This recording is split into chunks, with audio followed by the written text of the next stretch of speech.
Hello, hello, hello everyone, and welcome to a new episode of Bellissima Video Calls.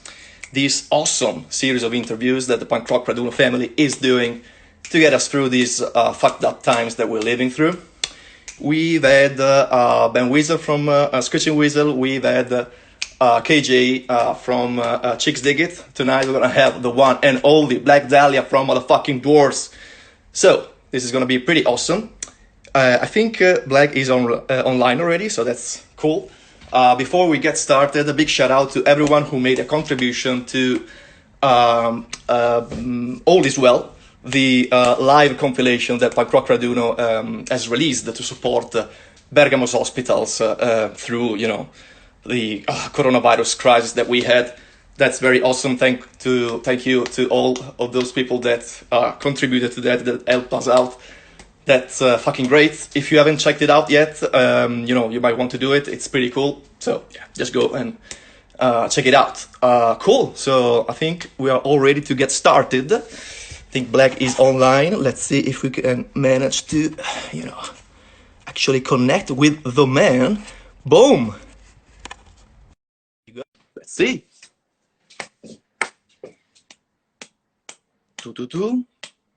Blag.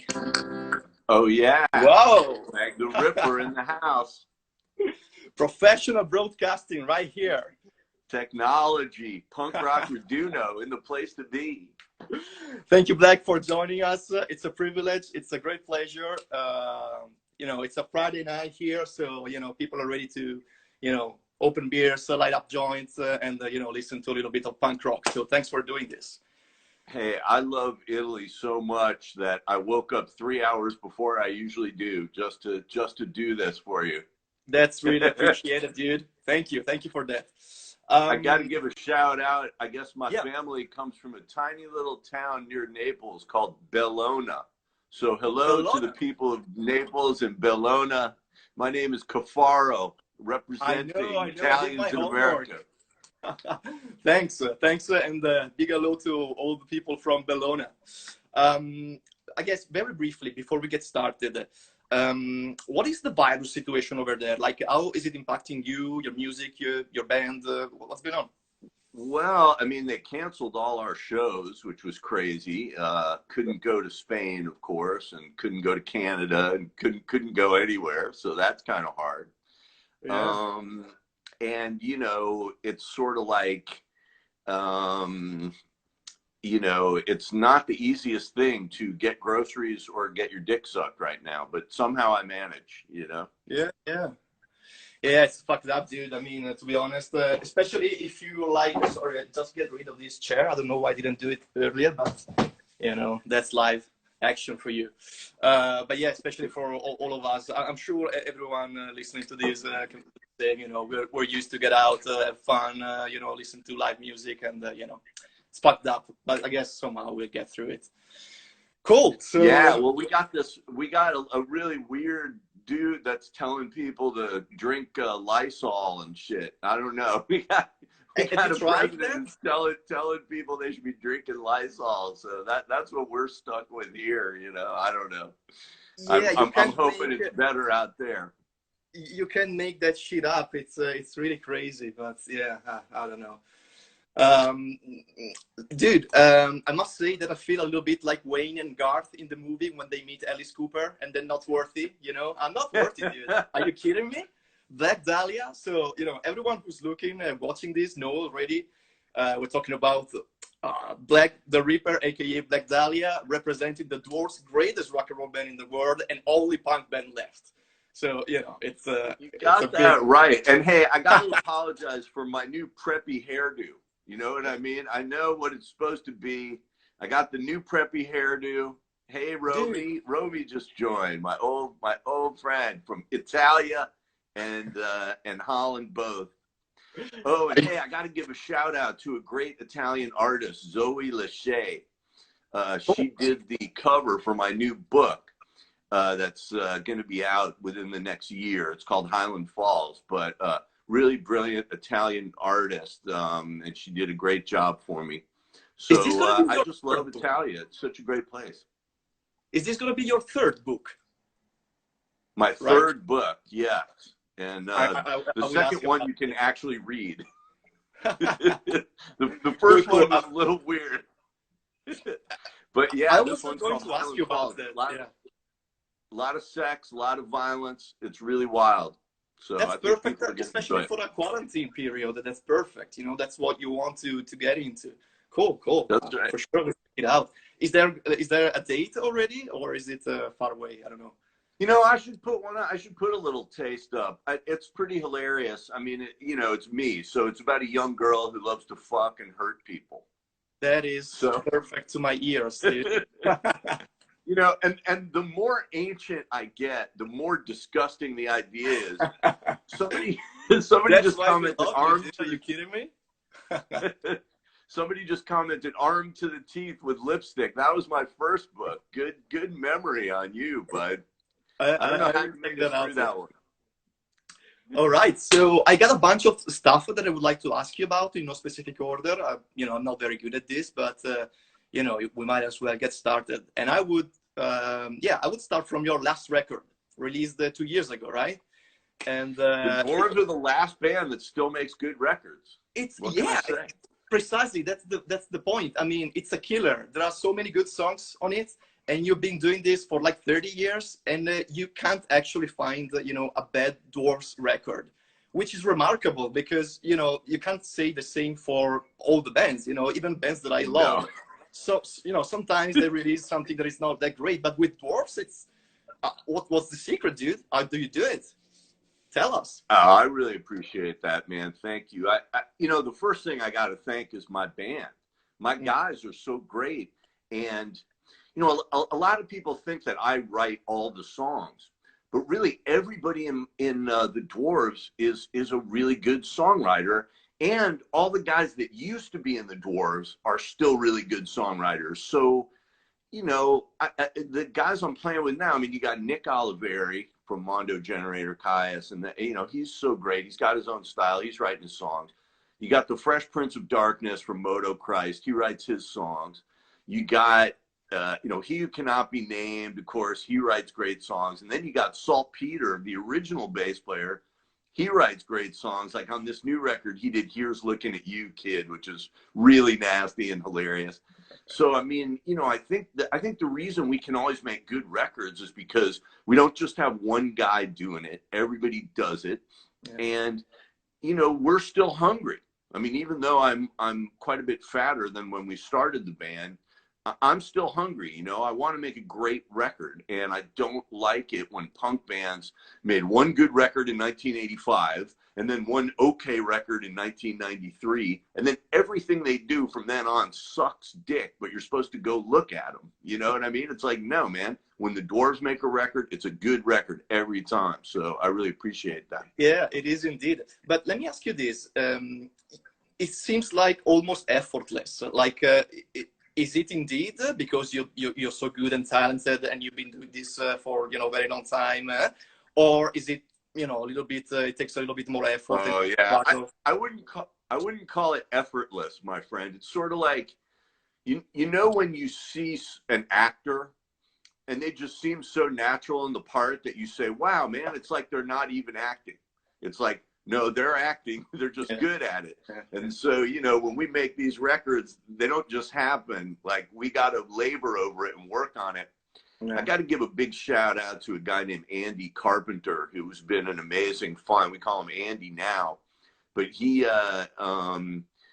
amazing. And he's been such a great producer and engineer and singer and songwriter with us. He's kind of behind the scenes guy that helps keep things really good. And so that's part of it, but yeah, man, no, it doesn't come easy, but you got to be willing to put in the work. And also, unfortunately, now you got to be willing to spend a bunch of your own money because you just can't make records the way that you used to. And I think that's the other problem.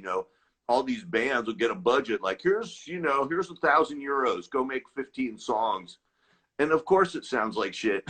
You just can't do it for that. So, but God bless them. They keep trying. So keep trying, guys, Do you think there is a factor in, in the quality level of the records that, in punk rock we listen to nowadays compared to in the 90s where you know, it was different from all sorts of points of view? Yeah, there's two things that work. One thing is that there's just no money in the recording part of things anymore. I mean, when the Dwarves started, people got big record deals and you got money, and even the little kind of deals we'd get were still something. Yeah. Now, you know, record labels don't really give people anything, so it's very hard with no resources. I mean, think about the movies you go see. Every movie you see, even if it looks really small, somebody spent $2 million on it. If they'd only had, you know, 2,000, you never would have seen that movie, you know. So that's part of it. The other part of it is that it's just too easy to make bad recordings now. When we started recording, you know, it was either a cassette deck or you went into a recording studio. Now, you know, it's like everybody has the means to make a whole record on their computer. Yeah. It sounds like shit. It's a different game. Yeah, it sounds like shit, but there it is, you know. Yeah. And listen, well, of course, everyone who's familiar with your records, your songs, know that, you know, you move from like 100 miles per hour, punch in the balls, kind of almost hardcore number, to like a delicious, sugary, super pop songs like that. What are like, you know, what are the influences, like the fast stuff compared to the pop stuff? Like, where does it come from? Is there like an influence? Is there, I don't know, records that? Yeah, that's a good question. You know, part of the reason why the bands, why the Dwarves are a little bit unknown to a lot of people is because, you know, the more basic and straightforward your sound is, and the more you repeat it over and over again, the better the chances that people will love you and enjoy your music, you know. And I like a lot of bands like that too. You know, they just do what they do and that's it. But, you know, again, the Dwarves always kind of aimed high. You know, even I always say, you know, even in a ditch, you can aim high. And so, you know, the band I really admire is the Beatles, because not only were they amazing at what they did, but they changed styles every record, every 6 months. So, I mean, that's the other level of the game, you know. I mean, if we just played hardcore, that would be cool, but there's no relief, you know. So for me, if I'm listening to a whole record, I want some hardcore that pounds, and then I want you to let go a little bit and give me some melody, and then I want you to take me on a weird little sound trip for a minute and then get back to some hardcore. And then, you know, that's how I hear things, you know. I think other people hear things like straight. Like, you know, anytime you change styles, it's bad, you know. And the Dwarves are just the opposite, you know. And again, it's really helped to have all these different guys writing songs and playing.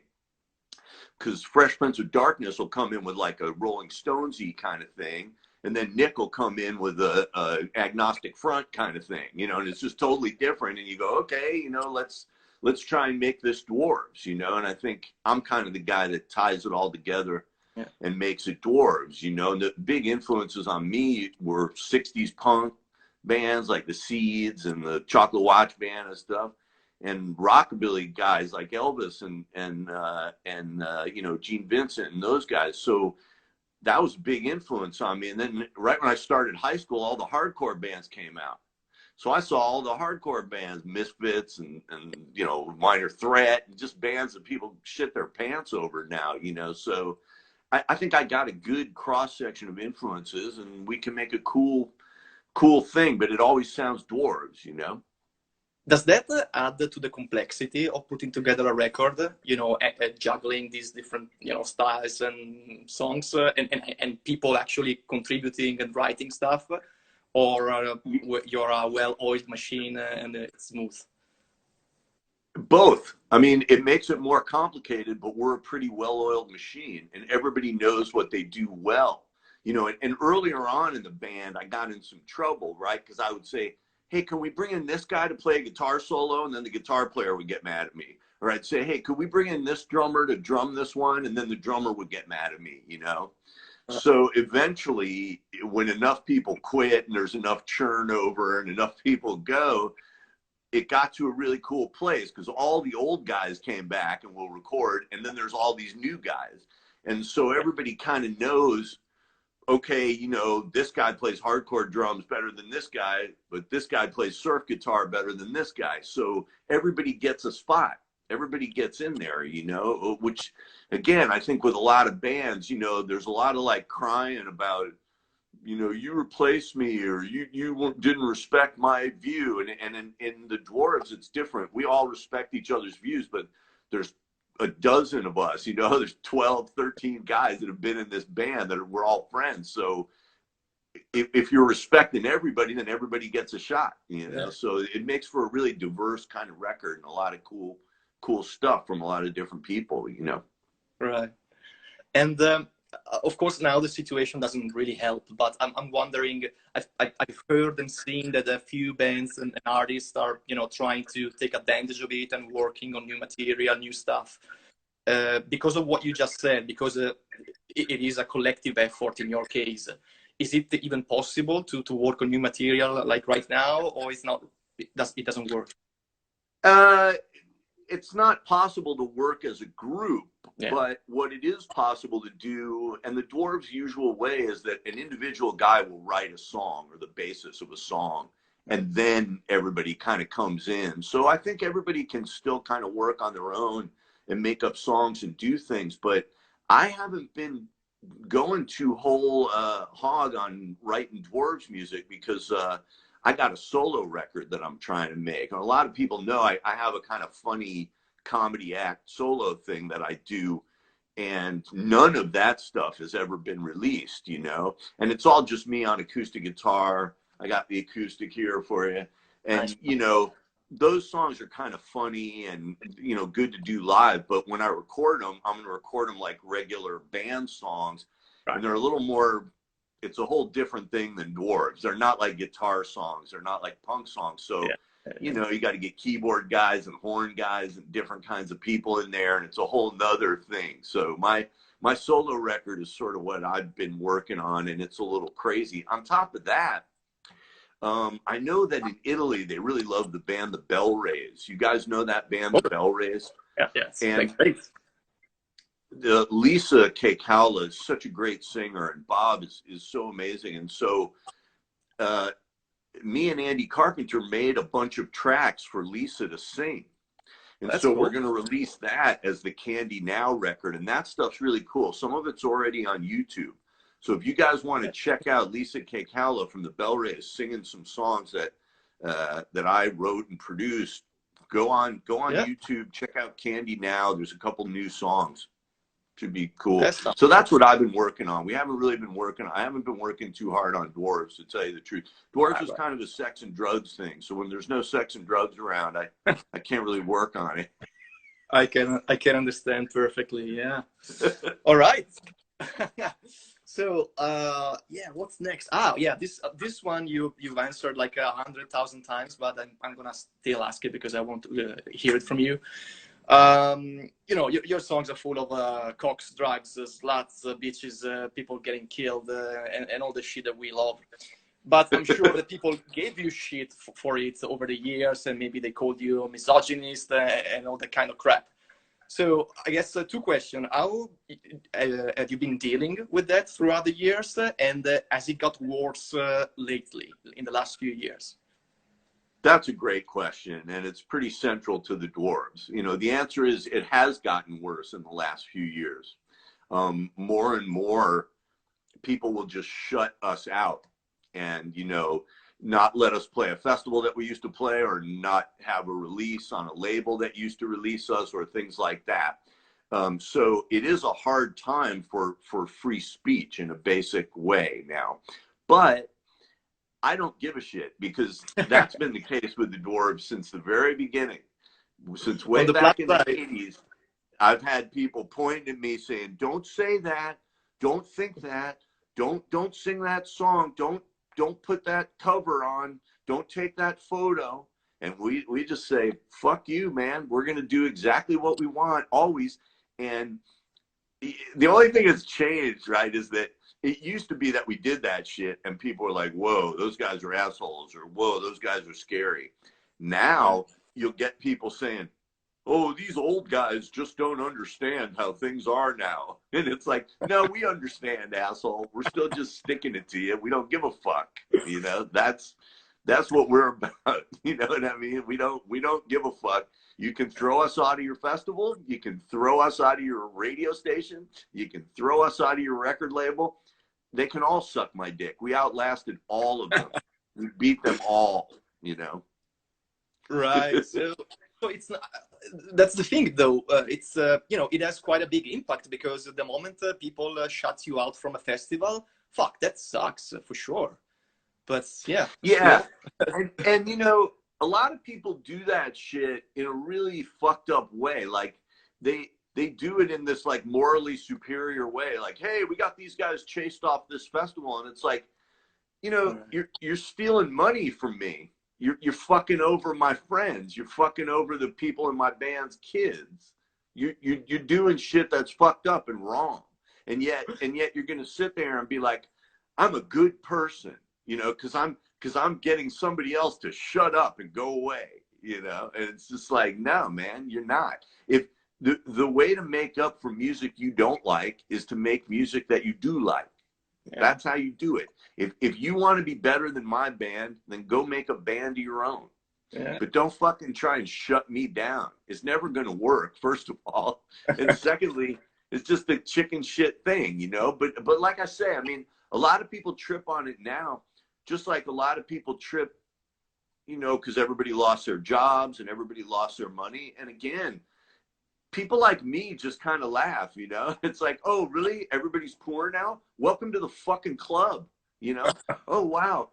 Everybody's being told they can't play or they can't go here, or they can't go there. Oh, okay, welcome to the fucking club, you know. I mean, people got to toughen the fuck up. That's all there is to it. The feeling that I have from here is that it's this sort of culture war. It's a pretty big deal over there, as in you listen and you hear a lot of, for instance, comedians, you know, talking about this problem. And I'm wondering whether, you know, as we said, this whole thing has got worse in the last few years because of all sorts of things. People are, you know, the woke thing, whatever, blah, blah, blah.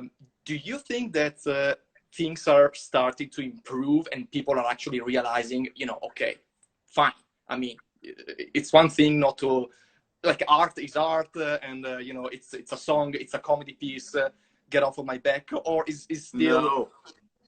No, it's really not improving. But no. I'll tell you what, I mean, I think what's happened is this, you know, if you think of the artists as the good guys, right? And the people who want to, you know, just make art and make people happy, and they're the good guys. And then there's other kind of people, maybe they're not as into art, but, you know, they're politically active. They want to do something about racism or sexism or, you know, economic inequality and all these things, right? I think that back in the day, right, those people kind of knew who the enemy was. And everybody needs an enemy, you know? So if you were trying to make art, then your enemy was the people trying to crush your art, right? Or if you were trying to stamp out sexism or racism, you kind of knew who was on the other side. What's happened now is that, like, the good guys just lose every fight.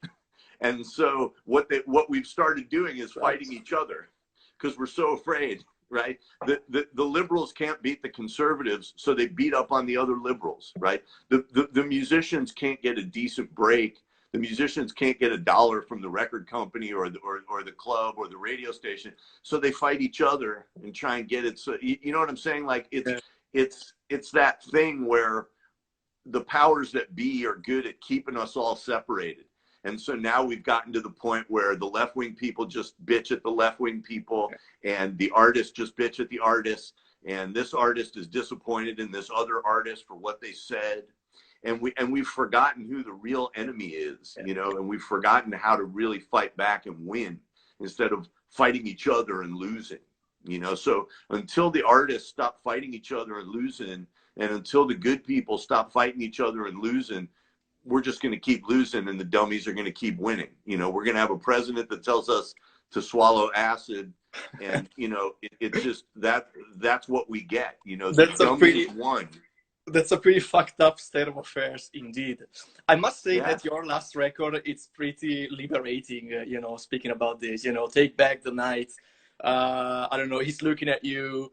You know, all those songs are great because you're like, oh fuck, let me open a beer and listen to Take Back the Night. Is really, you know, when I come back from work on Friday, I really do, you know, open a beer, and I, you know, I press play, you know, knock it up to 11. I'm like, yeah, dude, this is what I'm talking about. You don't find a lot of this stuff. Like, I don't know, I find it personally not easy to find, and it's, you know, thanks for that. I'm glad you found it, buddy. You're the guy in Italy. You're the one hooking us up. I'll tell you, with Take Back the Night, I'll give you an example of how fucked up things are now. The first song on Take Back the Night is called what is it? Forget Me Not, right? Okay, and it's about school shootings, right? Because we have these insane school shootings, right, in America. And so, you know, we write this song about school shootings, and we performed it at Stanford, which is a college, and we were on the radio, and they shut it down and said that they wouldn't broadcast it. Oh, fuck now, me. You know, seriously? It's like, it's a song about school shootings, yes, but, you know, Stanford is a place where adults are. Yeah. Stanford is a college that you're supposed to be able to handle shit, and you're supposed to be able to understand the difference between like a funny song about school shootings and an actual school shooting. Oh. And you're supposed to, and like, you know, the people at Stanford, man, they're running the fucking world. Those are the people making your nuclear bombs, and those are the people running your government policy, and those are the people running your military. Like, you know, people at Stanford should be able to handle a small-time punk band making a joke, you know, but it's like they can't handle it. You know, it's just too much. And it's kind of funny because I always kind of know that I'm doing my job, you know, when people are like, whoa, man, like, you know, this DJ invited you here, but we got to send you away because we're scared. You know, it's like, okay, you know, because, you know, the comment section, they're always telling you, oh, you're old now. You're not important now. You know, your old bullshit is just worn out, blah, blah. And it's like, oh, is it really? Because it's still pissing somebody off. That's for sure.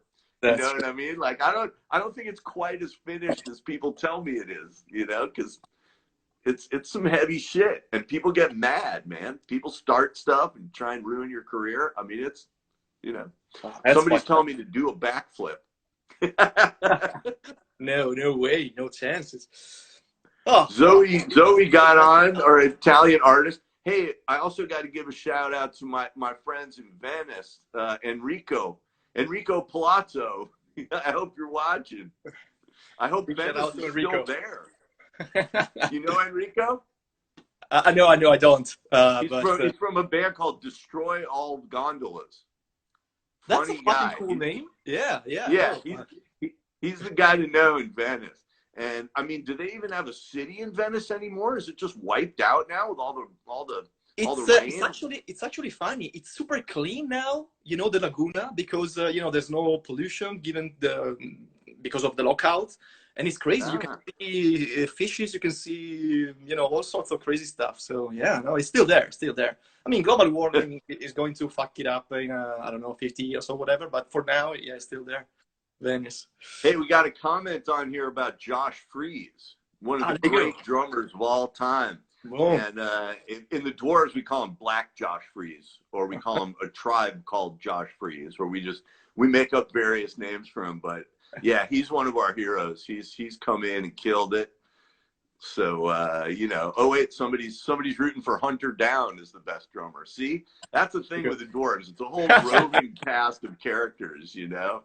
Some people like Josh for his drumming. Some people like Hunter because he's cute. You know, we try and fill it all. You know what I mean? That is quite cool indeed. The legacy, like the list of people, you know, over the years, you know, being part of the thing. And only a few of them hate me. You know, really, most of them really love me. But a couple of them really hate my guts. Statistically, it's quite an accomplishment. Yeah. So listen, let me ask you one thing that I'm curious about. Your set lists, of course, they are mostly, you know, super fast numbers because that's what, you know, punk is about, and you know, lots of people enjoy it. It's a live thing. So, you know, have you ever felt like, you know, trying to, I don't know, do a little bit more like kind of a poppier set list, or it doesn't really work? I don't know. What are your feelings about it? I mean, you got to sort of work with the songs that you have, but it's somebody's saying, please play "Do the Sponge." That was the song I sang on SpongeBob. Saltpeter Of from the course. Dwarves wrote that. Yeah. Do that as well. Saltpeter from the Dwarves wrote a lot of SpongeBob songs. But you know, the answer is we change the set depending. Like if we're going to Hellfest in France, we do more of our thrash songs, a hardcore. If we're going to like Fuzzville that we were supposed to do in Spain, we do more of our garage stuff. You know, if we go to Rebellion, it's more kind of straight up punk. But you know, you got to kind of work with the songs that you have. And I kind of look at a set the same way I look at a record. You know, you can't just keep pounding. You got to kind of pull it back so you give people a little breathing room, and then you start pounding again. So you know, but you know, to me, like pop, it's funny because in punk, right, you get these bands and they call them pop punk bands, but they're not punk and they're not pop. You know, for me, it's like, if you're gonna do punk, fucking do it, and if you're gonna do pop, fucking do it. You know, it's like if pop means it sounds good and you could hear it on the radio, and that doesn't describe any pop punk bands as far as I'm. Very few of them. Fucking, right, and then if you're gonna play punk and be nasty, then don't try and make some little thing that that's for the radio. I never understood that, you know what I mean? But it's, you know, I guess there is kind of a sweet spot where those things meet, you know, some bands like Offspring or Green Day, or classic bands like Ramones or whatever, where it's like, you know, they've found that little antidote. It's still punk rock, but it's pop enough, and that's great. God bless them, you know. But when I go to make a pop record, I'm really trying to make a pop record. And when I go to make a punk record, I'm really trying to make a punk record. I'm not trying to do some little in-between thing to make everybody happy. Everybody's never happy. You know what I mean? When, that's how it goes, my friend. I'll make a record and everybody complains about it. You know, you put a hip hop song on there, you know, and then, you know, the people who like hip hop are like, what is this guitars and bullshit? Fuck that. You know, like, and so you can't win. You just got to make the music you make, you know? I guess you can, yeah. All right, so I don't know. What do you think? Did you want to, you know, play something for us? Do you want me to do a couple songs? Oh yeah, of course. I mean, today is May Day. I was wondering if you could play like a Working Class Asshole. That would be great. I don't know whether it works. I wish I knew that one. You know, He Who Cannot Be Named wrote the music to that, so I don't really know that one. And I love that song because I get to mention Illinois. And it's one of those. It's one of those songs that really only the Dwarves could have, you know, managed to make that good. I just love it. It's 100% Dwarves. It's fun. Thank you. It's great. It's just great. Well, you know, he who likes that kind of rebellion, oi punk, and so he wrote an instrumental like that, and I said, oh well, shit, let's make it about working class people, you know, but we'll make fun of it and talk about how we hate working, you know, because I always had to work, you know, and I hated it, and he who always had to work, we hated it, so. You know, that was our song. Oh, I wish I could play that one because I love it. I don't. It is a great one. I sort of know the ones on guitar that I wrote. You know, because if I never played it on guitar, I don't really know it. But Happy May Day out there in America, we have this fucked up holiday called Labor Day, where, of course, where like people with jobs still have to work, but rich people get the day off. Okay, that's our idea of May Day here. You know what I mean? Like, it's so fucked up, right? And all the people who labor still have to work. Okay. Oh, well. But let's just do a dirty song, because it's me. I'm a dirty motherfucker, right? That's why we love you, dude. Go for it.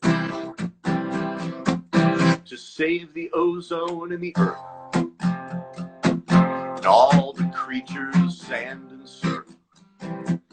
This world is full of things to do, and yet it always comes back to, let's just get high and fuck some sluts. Do what we will not, what we must, forever stuck in juvie lust. But so what? Let's just get high and fuck some sluts. A cure for cancer or for AIDS. To volunteer in fire brigades, homes for aged and infirm, How come we never ever learn? Let's just get high and fuck some sluts. Do what we will not, what we must. Forever stuck in juicy lust. But so what? Let's just get high and fuck some sluts. Now time is fleeting, life is short. It's much too late now to abort. Nobody cares, you live or die. Born to lose elections lie. That's why, let's just get high and fuck some sluts. Like cavemen bang around their huts. There's rope and duct tape in my trunk, and I'm on junk. Let's just get high and fuck some sluts. Let's all get high for punk rock Raduno. And fuck some sluts. Bergamo in the motherfucking house. Good man, good man, good man. All right. All right. So what's next here? Dude, I need to ask you. What about We Got Issues? What happened to it? Is it still ongoing or? Great question. So my buddy No Name is a broadcaster here in San Francisco, and had been like the afternoon drive time broadcaster guy. Like, hey, all right. And we decided to do an advice show just as a podcast. And so, you know, we would answer people's questions, and it was always me and No Name, and then we'd get a female in there. We figured we needed a woman's perspective on our advice show. Otherwise, it would just be all dudes, you know. So we would always get a woman or two and bring them in, and then we would do this show. And yeah, you can go up online. It's at wegotissues.net. So then they put us on the actual radio, like on the broadcast radio, and it was great. And we were going strong. And then the radio station went out of business. Oh, so that was it.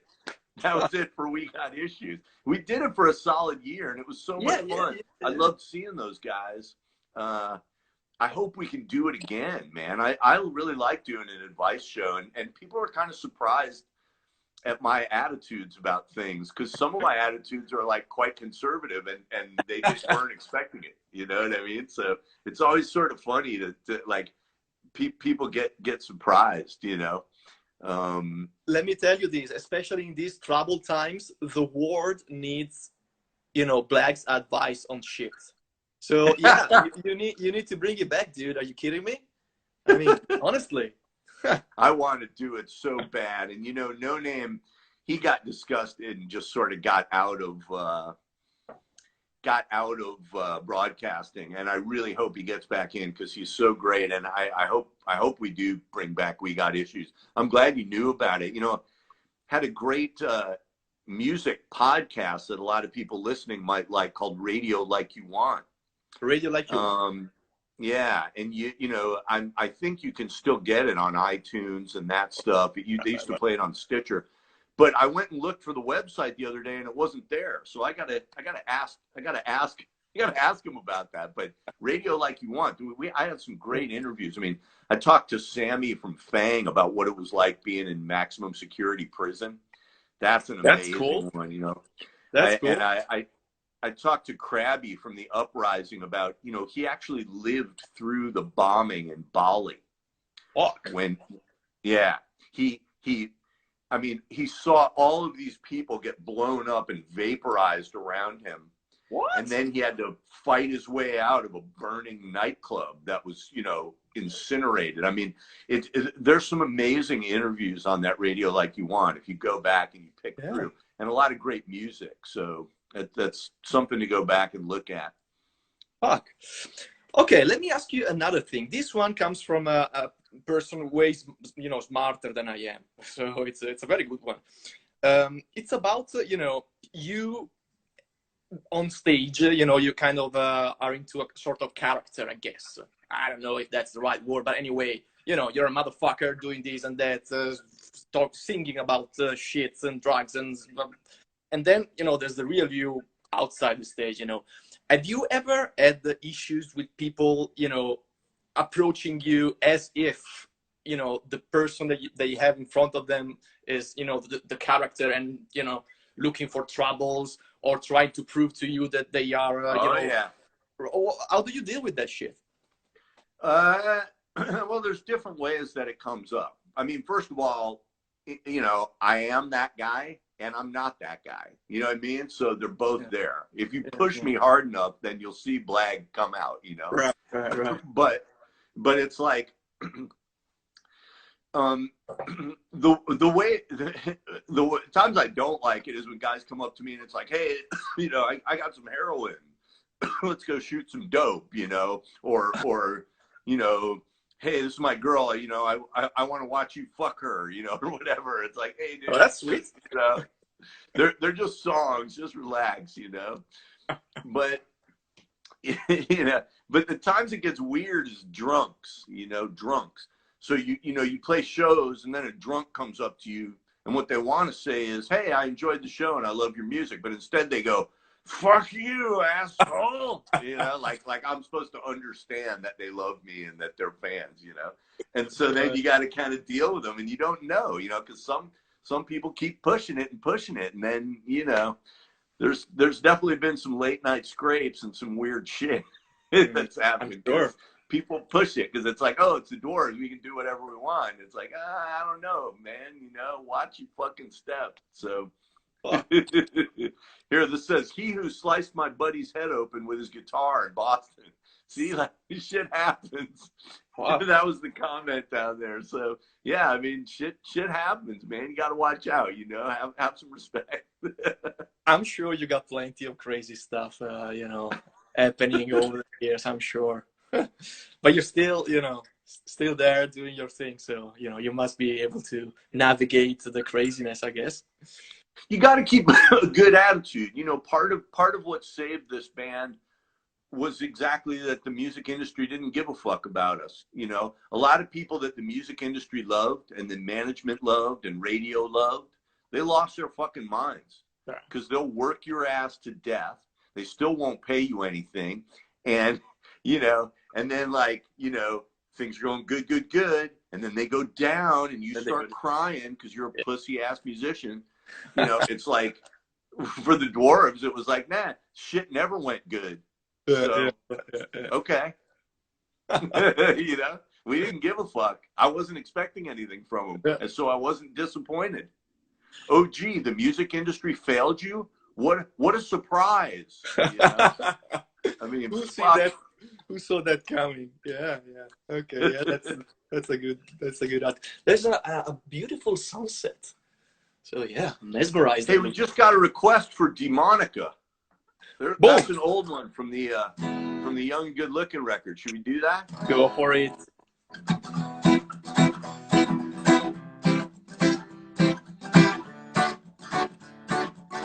Just like a miracle in chains and clear silk, stands the woman of my dream, and just 13, but both people erotica.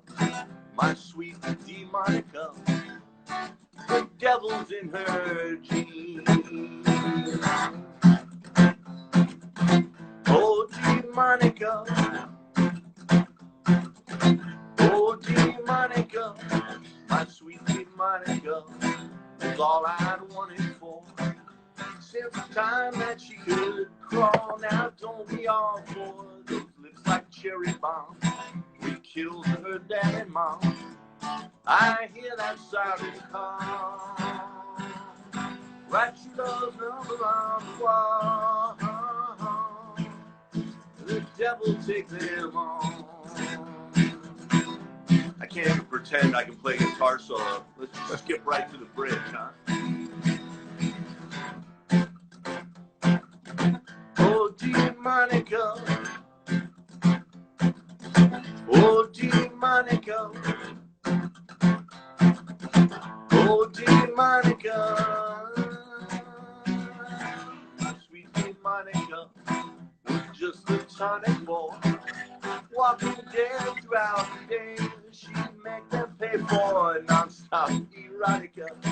My sweet Demonica. might call the name. I know she's waiting there for me. If ever I go free, my sweet Dean Monica. Sweet Dean Monica.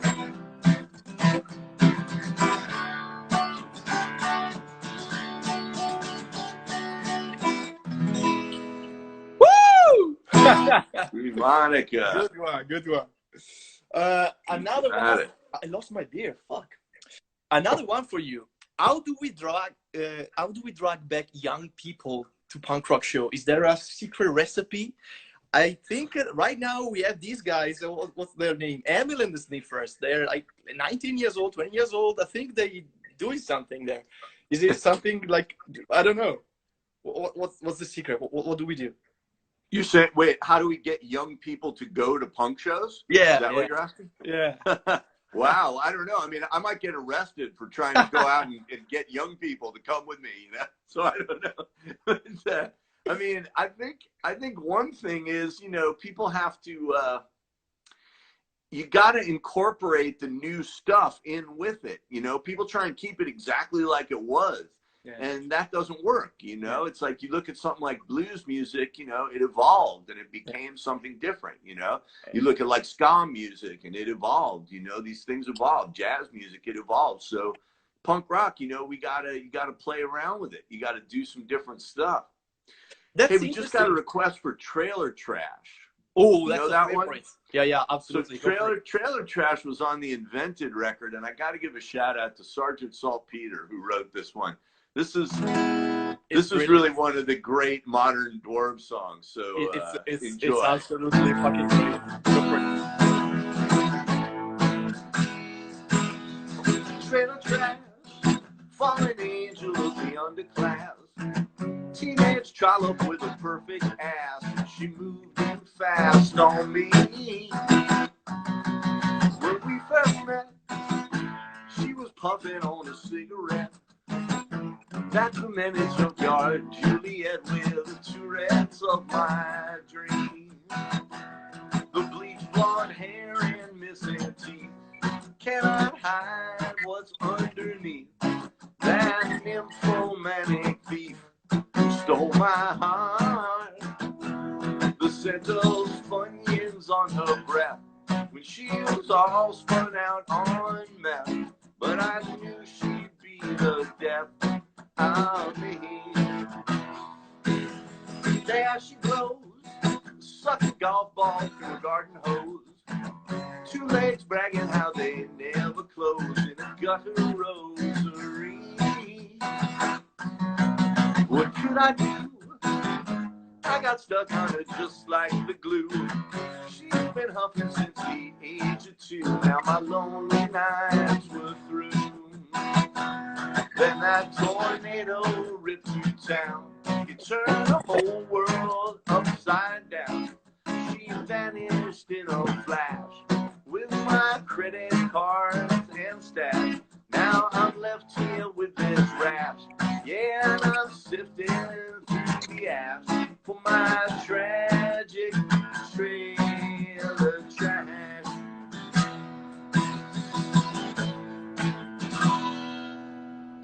Woo!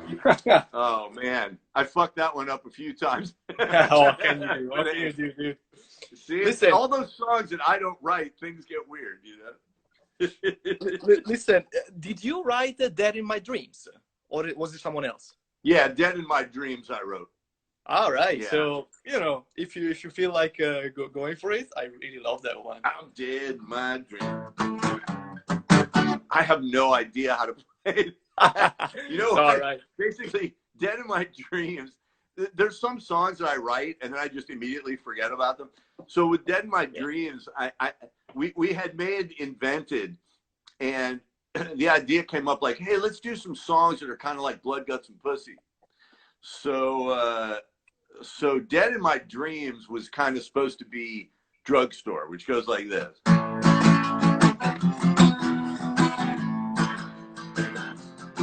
Going down to the drugstore. Going down to the drugstore. Going down, down, down, down. Gonna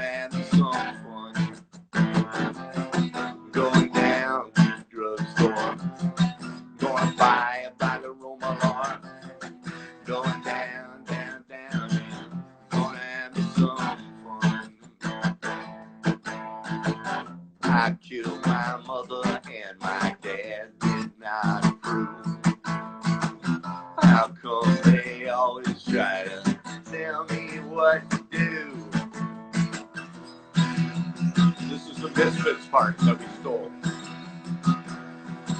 When I'm going on my world tour, way down to the drugstore, going down, down, down, gonna have me some fun. I need a little more, just a little more, way down at the drugstore, gonna have me some fun. Gonna have me some fun.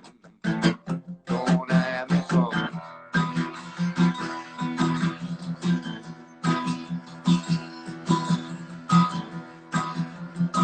Gonna have me some fun. Whoa! Yes. Blood, guts, and pussy. That's Listen. sort of as close to Dead in My Dreams as I know. Like, I can always sing all the songs. I just don't. I can't play all. Yeah, yeah. Even some of the ones I wrote, which really bothers me. The other day, somebody requested Dominator, and it's so easy, and I'm like, fuck. I wonder how you play it. Yeah, that's one of my favorite. I am the Dominator, leader of the pack.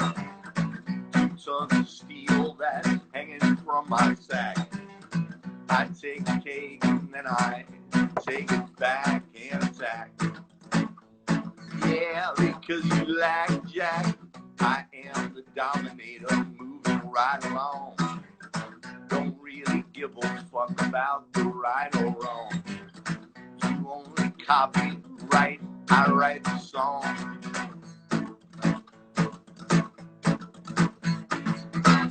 It's a world that's full of jealousy and hate. That's why some die and all the others turn out late. I eviscerate those who hesitate. Second rate, they masturbate while I run the master race. I am the Dominator, got to be the best. I've got an S tattooed on my chest. You cannot touch me, I'm Elliot Ness. Oh yes, you must confess this, I am the Dominator.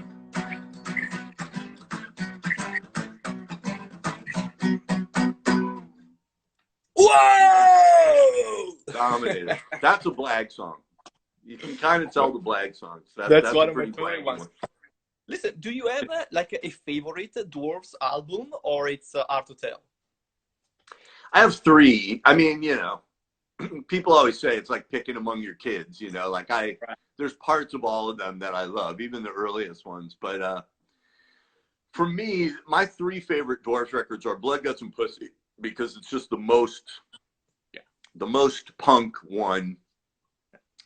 And it was really, the cover's so great and sort of did exactly what it did. Like, I couldn't even say it without burping. It's such a dirty record, you know. So yeah, Blood, Guts, and Pussy. And it's a then quintessential Dwarves album, I guess, right? It's the what? It's a quintessential Dwarves album. Like, it's, you know, it's Dwarves. I know. Yeah, I mean, that's the punk hardcore original Dwarves, I would say. Well, the original Dwarves were a 60s garage band. That's a different story, but but that's the original punk Dwarves record is Blood, Guts. And then I think the next one that really hit me was Young and Good Looking, because I think that's sort of where the pop punk Dwarves, like in the real sense, take off, where it really actually does sound good enough to be a pop record and different things. So that one was very key, and that one brought us to the attention of a lot of punk fans. You know, Blood Guts was a little bit more like record collector heads knew it, and record collector heads aren't that into hardcore, so it was always a little tough swallow. Young and Good Looking was the first one where like everybody in California was like, hey, we like the Dwarves too, you know, like finally, you know, the Bad Religion fans and NoFX fans were like, oh yeah, okay, those guys are okay, you know. Was it the one that helped you, you know, getting like super popular, or? Yeah, to the degree that we ever got popular.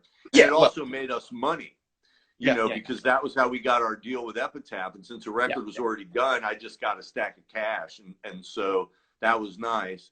And then that record wound up being used on a lot of TV shows and movies. And so because of that, we did real well on that. And that was the record where I met Eric Valentine. And he's such a brilliant producer. I mean, he went on to produce lots of really big acts, and he really helped us a lot. He was the first like producer guy that I ever met that really kind of showed me what was going on. So Young Good Looking's a big one. And then the third one that I love that is not really a fan favorite is Must Die. To me, the Dwarves Must Die is the most sophisticated, bizarre, insane record of all time. It's every style. It changes every 60 seconds. You know, it's got Dexter Holland singing on it from The Offspring, but then it's also got San Quinn, rapper from San Francisco. Like, nobody would expect those two to be together. And then I also got Nash from Urge Overkill singing on it. I mean, it's such an insane group of musicians and people, and the production level is so high. It's the loudest record in your collection. But, a lot of Dwarves fans didn't like it. They said, oh, the drums are too loud, the guitar's too quiet. Like sometimes the whole difference between people liking or disliking a record is like half a dB of guitar. You know what I mean? But it must be frustrating. It is frustrating. But, what can you do? People like what they like. If people always say to me, like, oh, I only like Blood Guts, the rest of your shit's just some commercial bullshit. And I go, great. Well, you like one of my records? Or people say, well, I only like Young and Good Looking. That's the catchy one, the popular one. I go, great. And so you like something. But, if you're a diehard Dwarves fan, you got to go back and check out Must Die. There's so much on there. I mean, that record, that's a desert island record, because you could sit there for a year and listen to it and never get everything we put in there. Yeah. I just watched a message from a dear friend of mine who reminded me. I actually forgot about this, but he reminded me that when we were at the university about like 20 years ago, we actually had an exam which it was about putting together a video. It was this kind of thing, and we used the Dwarves song, and we passed the exam with that. So yeah, that's a crazy memory I forgot, and I just got reminded of it. So that's cool. Yeah, that's how it goes. All right. I mean, I keep seeing a lot of requests, like I Will Deny, Crucifixion is Now. I don't know. Do you feel like playing another one? But in 3 minutes, yeah, I saw an interesting one. Somebody said, so this is a very old song. There's one pet I like to pet, and every evening we get set. I stroke it every chance I get. My girl's pussy seldom plays and never hurts, and I love the thoughts it stirs, but I don't mind because it serves my girl's pussy. Oh, often it goes out at night and returns at break of dawn. But no matter what the weather's like, it's always nice and warm. It's never dirty, always clean. In giving thrills, never mean. Oh, but it's the best I've ever seen. My girl's pussy. That was from Playboy. He requested that. That's a very old song from the 1930s, so good luck finding that one. Go out and look for it. My Girl's Pussy by Harry Roy and the Bat Boys. I will look for it. In 2 minutes, Instagram is going to kick us out, but we can, restart it. I don't know if you got time, if you got other stuff to do, or I don't know. I think people have probably had enough of me, but let me go out with the song everybody wants to hear, right? Go for it.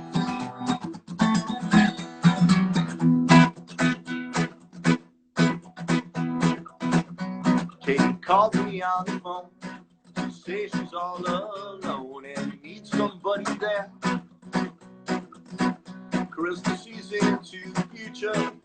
Tell me that she's not so sure that Roger really cares. I sit and wonder if we are sharing a different world.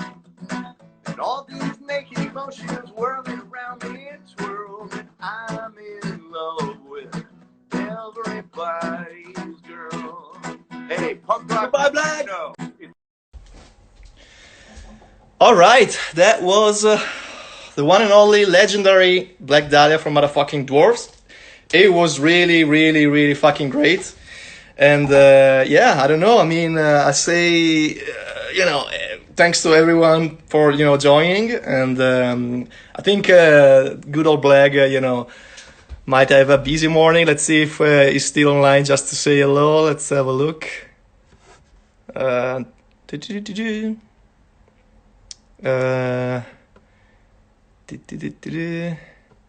No, he's not. He's not there any longer.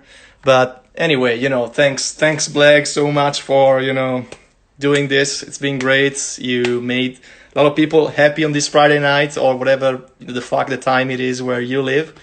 And yeah, I mean, guys, stick together. We're gonna get through these fucked up times we're living in.